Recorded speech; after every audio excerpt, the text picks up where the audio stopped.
What's up, guys? This is Justin, the Board Game Roamer, and today in the Dungeon Crusade video series, we're going to be talking about movement. Now, there's essentially two different modes, as you hopefully remember. There's the classic mode and the kind of the revised mode. Today, we're talking specifically about the classic, and we're going to cover classic movement for heroes, minions, and guardians. Champions, there is no movement because if you remember, champions are going to be in the chambers, so we don't have to worry about movement with them. But we're going to cover this movement for everybody else. So let's start simply with heroes. We're going to put a hero right here, and let's take a look at their card. So every hero on the character sheet, I'm going to use this example of a level 3 hero here, has an entry that says movement right here. So this shows a d6 plus 2 for the movement, right? So that is going to be what kind of movement that we are going to use for that hero. There will be some differences. Potentially this could be a different size die, or this modifier of plus 2 could be higher. And of course, there's always the potential for any kind of equipment or anything that you have that may add to or subtract from that number. So you want to make sure that you look at that as well. So the first thing I do want to point out is that there are a couple of different ways that movement can happen, right? So if we look at our reference card here with the hero's actions, right, we can see moving is an action, but simply move. Move adjacent to and attempt to discover a secret, door or room, attempt to pick a lock in a chamber, right? Sorry, not that one. I move onto a treasure chest and token and draw a treasure card. Move and attack a minion or guardian. Move and attack a minion or guardian monster in the dungeon while rallying. Move into a chamber. Move into a chamber. Combat a champion while rallying. Move adjacent to a minion or guardian that was previously slain.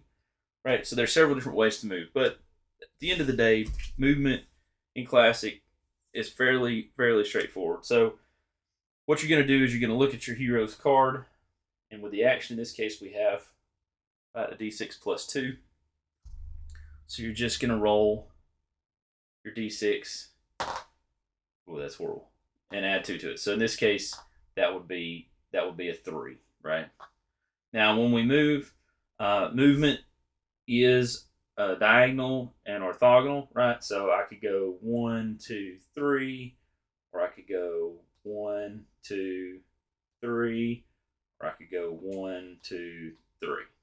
Okay, that's how the hero movement goes. And you remember, you get 2 actions on your turn, so you can spend those however you want. Pretty straightforward for the heroes.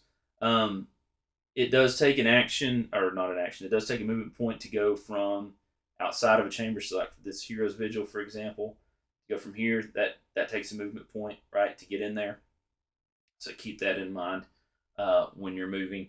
You cannot move through the solid objects, and the rule book will tell you specifically about that. So, you can't move obviously into here because that's not a doorway. You can't cross this thick border here into this other tile, right? You'd have to go around, right, and in order to get there. So that's how heroes work. Pretty straightforward.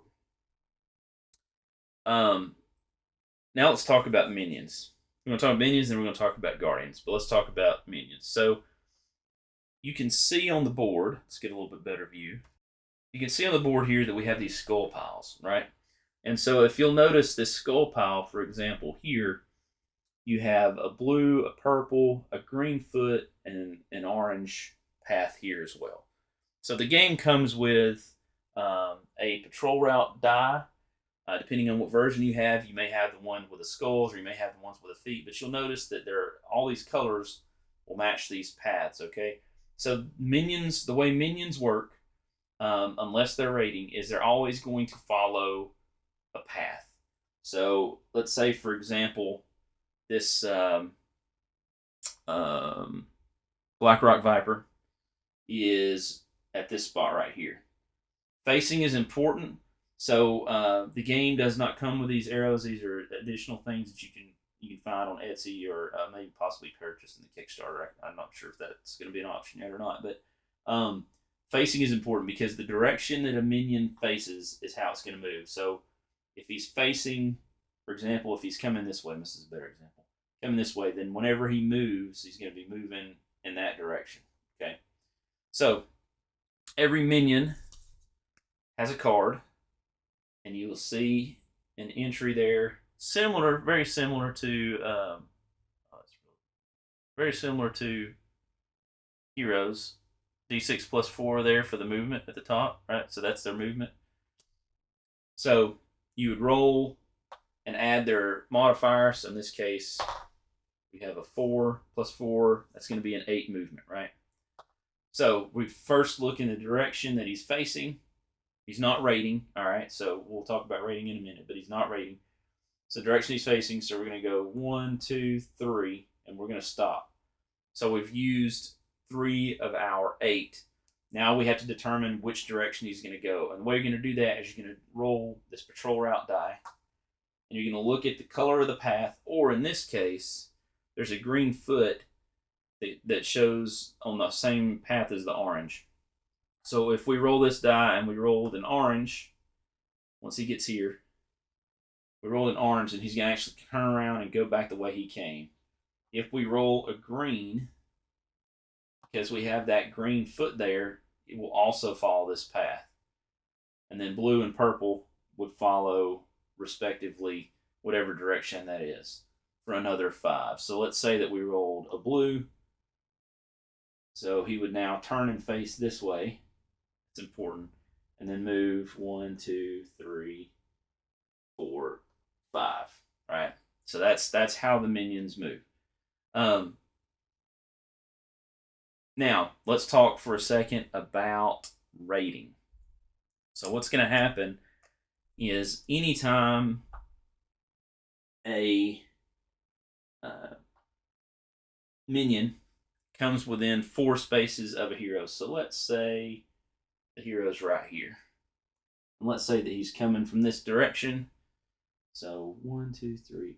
So if he gets this far, then he's going to become a raiding minion. So let's just say that he moves, he's rolled, and he gets right here. Boom. At that point, he stops. And we're going to take and put this raiding token on his card. Okay? This raiding token is going to denote that he is now a raiding minion. So the normal movement that we do with the patrol route die, we're not worried about that anymore. So if you'll notice on the boards, you can see here, for example, is a bloody red arrow. And you can't really see that. You can see a bloody red arrow here, a bloody red arrow here. You're able to see a bloody red arrow here. So these red arrows, what's going to happen is the minion is now going to turn, and its goal is going to be to get out of the dungeon. And in this case, we have the siege tile over here, right? The siege. So it's trying to get onto one of these starting spaces, and then another movement point takes it out to the village. And if it escapes, then the terror level goes up. That's bad, right? So that's gonna be kind of a timer for us. Remember, if the terror level gets too high, then we lose, and we don't want that. So what's gonna happen is, let's say that this was turned into a raiding minion. Let's say he turned into a raiding minion. All right, let's say that he turned into a raiding minion. He's moved. He gets here. Right, so we, on his card, we take this token, we put it on his card, so that tells us in the lineup whenever he moves, we know he's raiding. So we're going to do the same on his next turn. We're going to do the same thing. So let's assume that maybe this hero has something else that he needs to do, and so he moves away, right? So now this guy's going to move. So we roll it. It's a 5 plus a 4. That's a 9. So we're going to consult the tile that he's on, the quadrant he's on. We're going to look for these arrows. So in this case, we have a red arrow. There's only one on that quadrant. But if you'll look down here, you'll see that there's 2. So if, let's say, if he had been maybe, let's say that he had come through and he had converted maybe, I don't know, maybe somewhere like here. Then what we would do is we would actually roll a d6 whenever he goes to move. and say, okay, well, which way is he going to go out? So there's some of these locations, right? It's going to give them specific directions, but other locations it's not. It's a way to kind of break up the movement, and so that you don't know exactly where they're always necessarily going to go. So we roll it. That's a 6. So he's going to be trying to go with this red arrow here to this tile. So let's say he got a 9 movement, right? So he would go. Now, whenever they move, you're not following patrol routes, okay? You're just trying to find as best you can the fastest route back, whether it follows the patrol routes or not. So you would look at the spaces. So I'm just going to guess here, and I'm going to say 1, 2, 3, 4, 5, 6, 7, 8, 9. All right, so he's moving up, moving way on up there. Okay. All right, so now let's do a slightly different scenario. So let's assume that the minion is set to rating currently. Okay, and let's say that he's right here, and let's say that we have a hero right here. Right, so he's going to be going. Let's say he rolled the 1 to 3, so he's going to be moving past this hero, and then you see this bloody arrow here. So his goal is to move this way and then up, right? So let's say that he rolls. Wow, d6 plus 4. That's a 10. Dang, he's moved. So he's going to move 1, 2, and you can see here this is open, right?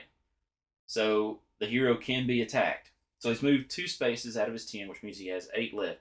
So you'd actually do a combat here, right? So it's going to do an attack on the hero. You go through that step, right? That series of steps, I guess I should say. Once he's done with that combat, assuming that he's still alive, then he is going to continue utilizing his movement. So remember, he rolled a total of 10, so he still has 8 movement left. So he could go 1, 2, 3, 4, 5, 6, 7, 8, right? Almost to the siege tile, which basically means you better get over there, do your job, buddy. So that is how that's the hit and run tactic. So they're going to continue to move. Now, it's important to note that let's say that we had this situation, that same situation we just had here. These can only attack once during their movement phase with the hit and run tactics. So he moved 1, 2. As soon as he attacks here, he'll continue to move 3, 4, 5. Well, I guess you say 3. He could, potentially there's another hero here, right? But since he's already attacked, he's just going to keep on moving and move up to that spot. So they can't attack both of these. You can only attack the one. So that is the hit and run tactics for the minions. That's the regular movement for the minions. So now let's talk about the Guardians. And remember, this is classic combat. This our classic movement. This is not revised movement. So Guardians, a little bit bigger picture. So Guardians, in a similar way, normally would move following patrol routes, but instead of rolling for how many spaces they move, when you look at their sheet, you'll see this 3Q. So their movement is based on quadrants. Okay, so in this case, Magnus, right, is going to move 3Q, 3 quadrants. So the way that we determine that is that we're going to use a patrol route die, and we're going to use that patrol route die to determine the direction. So in this case, we have a green going this way and a blue going this way, purple, and then an orange back up here. So let's say that he rolled the blue. He's got this 3Q. So he's going to move along this route to the blue pile. So that's one movement. So he actually has two more movement left. So if he actually rolled the blue again, right, he'd actually move back up. That's 2 of the 3. And then let's say he rolls the green and he moves here. Okay, but here's the important part about the Guardians. When they move, they sort of teleport, but not really, because you have to follow the patrol route. Okay, now the thing with Guardians is that you'll notice they have this class rating right here. Okay, this class rating is important because this class rating is going to determine who they track. Okay, the order, if there needs to be a tiebreak of who they track. In the same way that minions will become rating if they come within 4 spaces, line of sight, and 4 spaces of a hero, same thing is true for guardians. So let's assume that, boom, we we rolled a blue, so he moves. Right now, as soon as he gets here, he's within line of sight and within 4 spaces of this hero. So now he's going to track that hero. Okay, and your game will come with a number of tracking tokens with numbers on them. There should be 2 tokens for each number. So we would put, on that case, we would put this tracking 1 on top of Magnus' sheet to show that he is tracking number 1, and we would put the other tracking number on top of Cerberus here. That tells me that he is now tracking this hero. Okay. Now, what does let's just take a tangent for a second. What does tracking mean exactly? Okay, so we've got the tracking.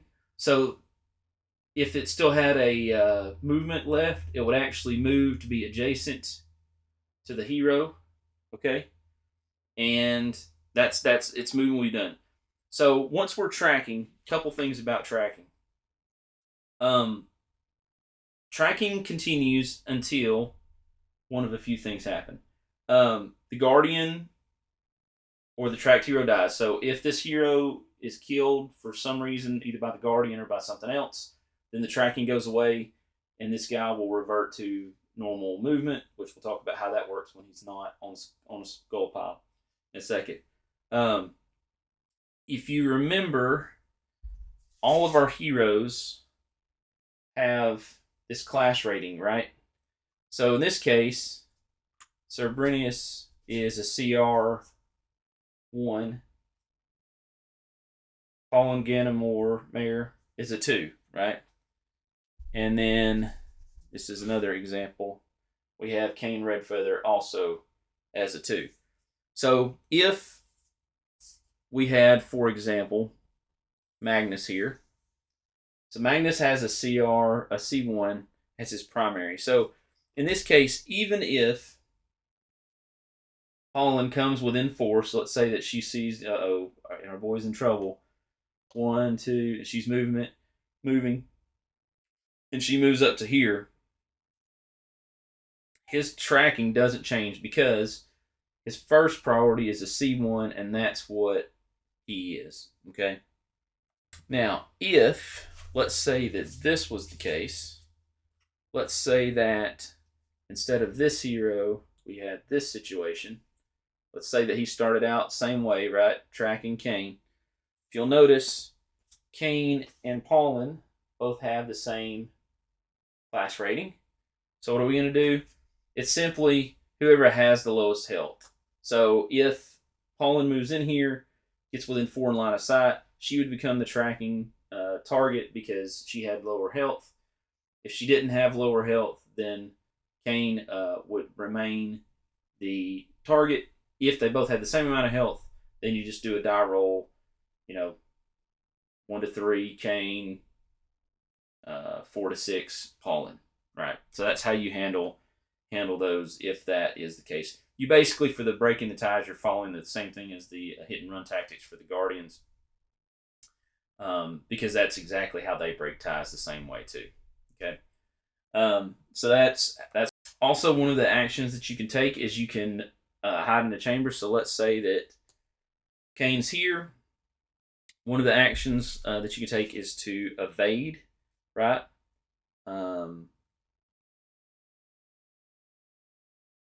I shouldn't say evade. That's not right. I should say hide.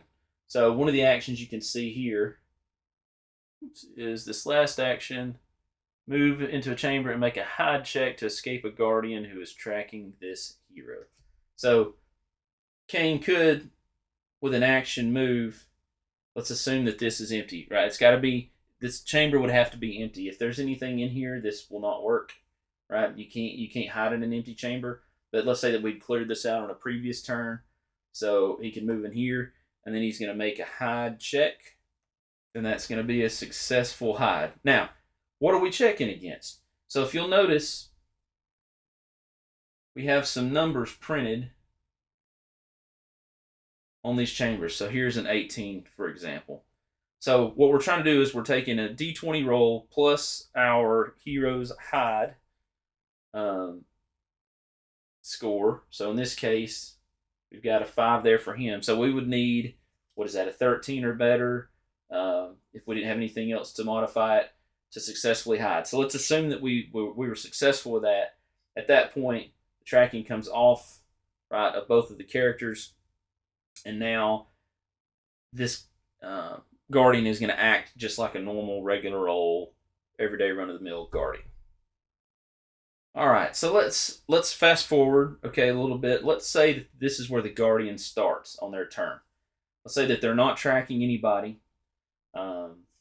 And so what they're going to do is they're going to use one of their first movements if they're not on a spawn point.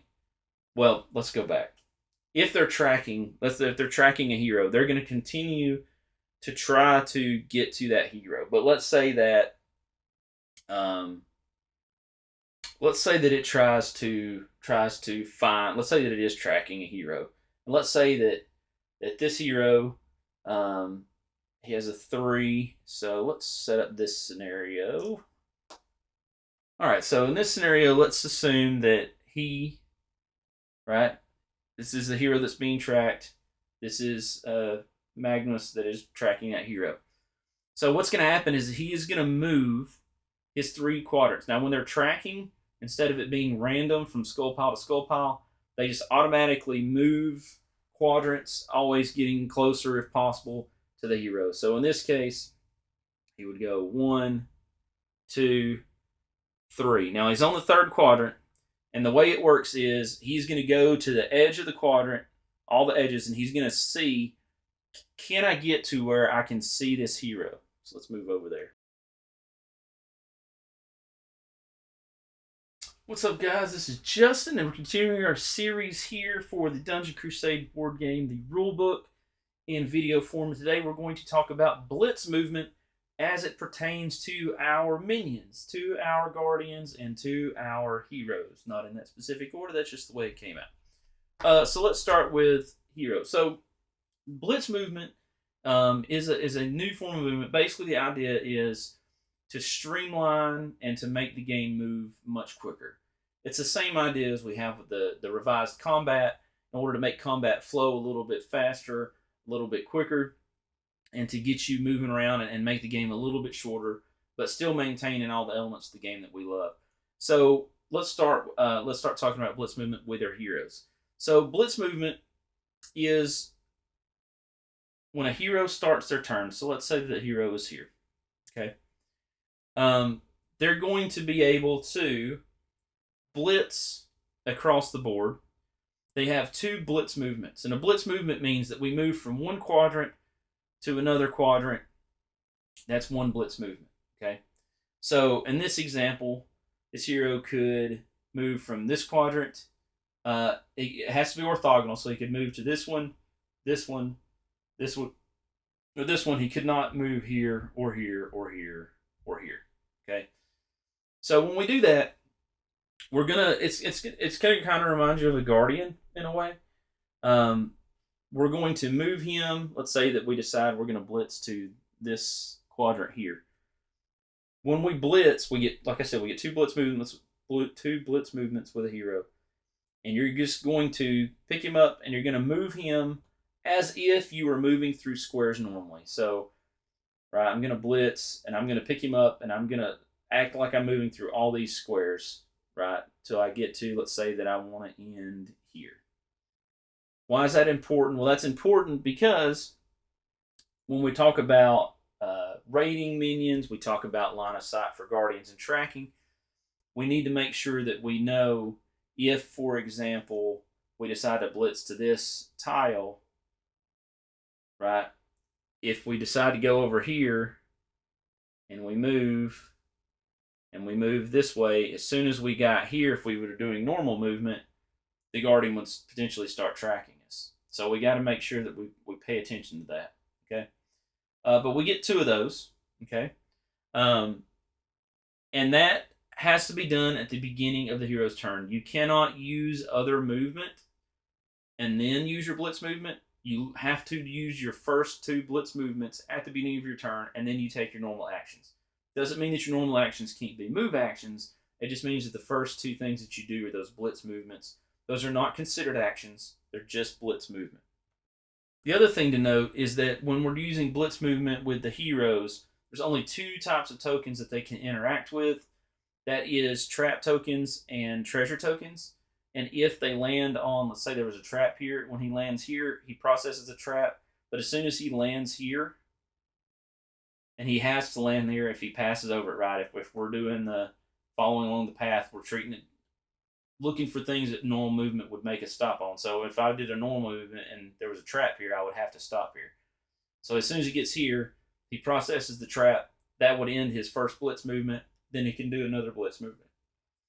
There's actually, this is a good example because there's actually a treasure icon right here. So if he uses second blitz movement and there was a treasure chest here, he could go right there with the second blitz movement, figure out, see what he's got in the treasure chest, and then he can start his 2 regular normal actions. Okay, but the biggest thing is it has to be orthogonal, and you're still moving, processing, right, around like you normally would do your movement in order to make sure that the tracking and rating and all that stuff happens. You still need to use a regular movement to move into a chamber. So, if you wanted to go in here, and this is where you had landed last time, you could use a 2 blitz movement to move somewhere else. Maybe you go here and do the trap, and then here into the treasure card, if those are still there, just to get those out of the way, and then you could use your regular movement, right?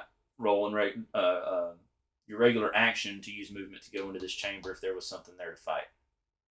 So that's how hero movement in the blitz world works. It's also important to mention that any type of free action, so for example, if we wanted to flip over a mining token or trade with another hero, anything that is a free action,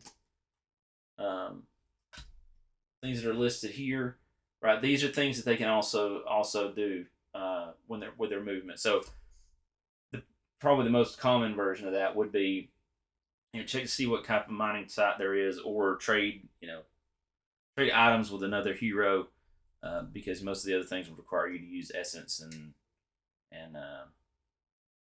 stuff like that. Looting a monster is another one that would be a free action. So that is the heroes, and that is their blitz movement. Again, 2 blitz movement at the beginning of their turn. They have to use it before they use their actions, and have to go orthogonal. Cannot go diagonal. Follow the path. Make sure that you're not running into any rating or guardian tracking situations. So now let's talk about minions. And also, I should mention this just to be clear. Actions like initiating combat with a monster, moving into a chamber, attempting to discover a secret room, mining, all those in your blitz movement. So I guess I need to clarify what I said earlier. You could blitz, and you could blitz into this chamber, right, for example. But that's going to end your blitz movement. So if you did that with your first blitz movement, you don't have another one saved up, right? You can't do the combat here and then use another blitz movement to go, over to this chamber, right? When you get done with the combat, as soon as you do combat, basically anytime you do an action, moving into a chamber, attempt to discover a secret room, mining, etc., that ends all of your blitz movement, not just the one you're on, but that whole thing. So if you do it on your first movement, and let's say that you decide to mine on your first movement, then you don't get to use it again, right? You've used all of your blitz movement, and then you're using an action so that your blitz movement's over and you're just doing normal action things. And also, just to be clear, rating, if you go within 4 spaces of a minion, right? So let's say that you're here, and you're blitzing, and you get to this point, and you move right. You decide to blitz, and you're going this path to move into this. As soon as you got here, that would well, actually, as soon as you were here. So let's say you start here. As soon as you start moving, this turns into a rating minion. Doesn't end your blitz movement. You continue right to end up wherever you want on the quadrant, and then you can continue moving along to wherever you want on the quadrant, right, on the next quadrant. So that may be that, you know, maybe this is where you end up. This guy's still going to be rating, right, but it doesn't stop your movement. Tracking's the same way. If you got tracked by a guardian, doesn't stop your movement. They just get the tracking token. You get the tracking token, and you do your normal tracky thing. All right, so now let's move on. Now let's talk about minions. So minions are pretty straightforward. Minions are going to get a single blitz movement on their turn. So in this case, we have our Red Rock Viper sitting there.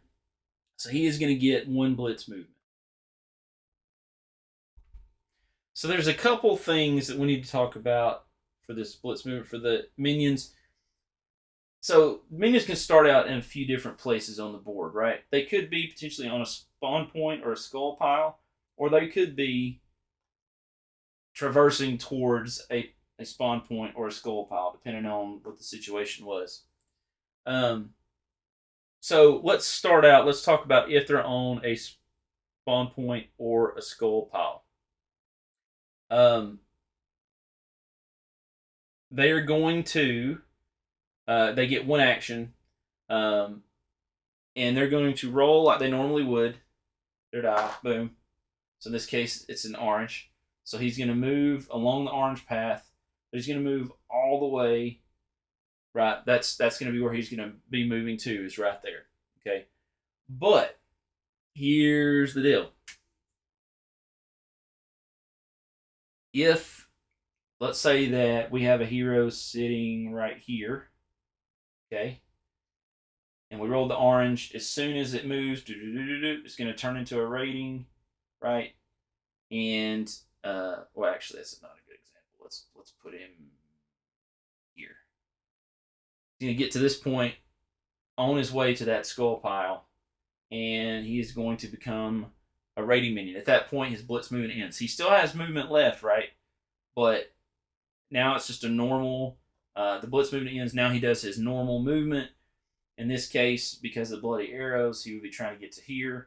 So he would roll his d6 plus 4. So he's got 8 movement points. And so it would use the hit and run tactics. It would attack him and then continue moving right towards the siege tile. That's how that would work. That's if they start on a skull pile, right?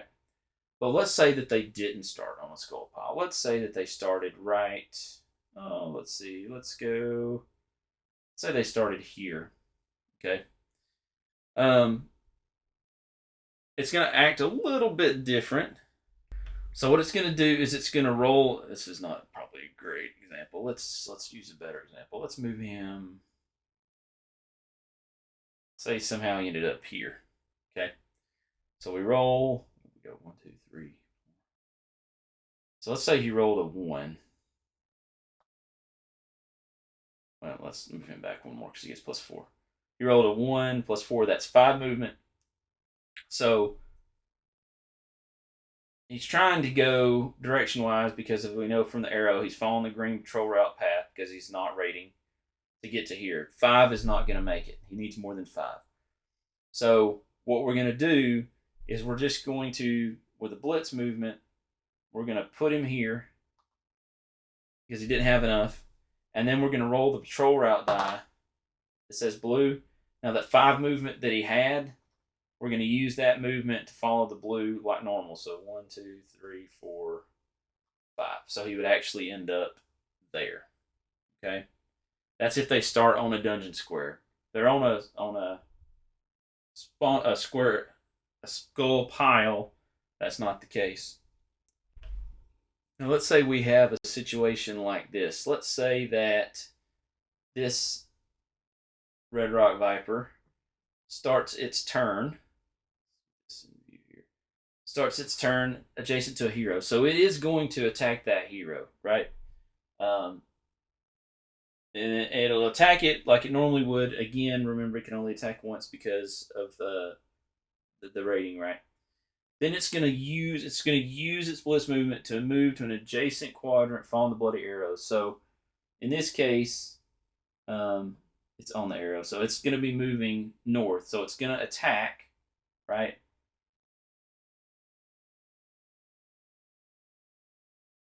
And it's gonna use its blitz movement basically to move onto a skull pile, and then it's going to use its normal action to roll. So 5 plus 4 and 9. So it will then head towards the siege tile towards the town.